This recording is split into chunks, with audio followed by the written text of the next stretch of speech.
আসসালামু আলাইকুম everyone. Easy Bangla tutorial পক্ষ থেকে আপনাদের সবাইকে স্বাগতম। আজকে আমরা খুব সহজ একটা জিনিস দেখব, সেটা হচ্ছে ওয়ার্ড টু পিডিএফ ফাইল কিভাবে করবেন।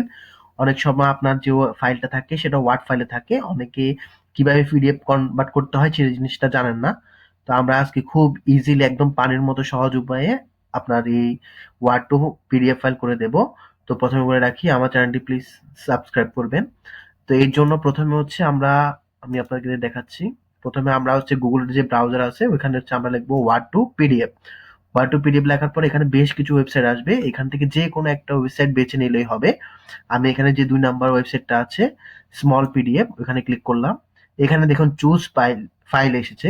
এই চুজ ফাইলটা হচ্ছে আপনি হচ্ছে যে ফাইলটা হচ্ছে পিডিএফ থেকে হচ্ছে ওয়ার্ডে কনভার্ট করতে চাচ্ছেন সেটা সিলেক্ট করুন। আমি এখানে সিলেক্ট করলাম। সিলেক্ট করার পর আপনার হচ্ছে ফাইলটা হচ্ছে আপলোড হবে এবং এটা হচ্ছে পিডিএফ থেকে ওয়ার্ডে কনভার্ট হয়ে যাবে একদম ইজিলি। আর এখানে হচ্ছে সিলেক্ট করা আছে, এখান থেকে জাস্ট কনভার্টে ক্লিক করবেন। এটা খুব তাড়াতাড়ি এবং দ্রুত হয় অন্যান্য পেজ থেকে। তো এখানে হচ্ছে আমার ফাইলটা এখন কনভার্ট হচ্ছে, অলরেডি কনভার্ট শেষ। আমি জাস্ট হচ্ছে এখন ডাউনলোড করব, আর কিছুই না। ধন্যবাদ সবাইকে, ভালো থাকবেন।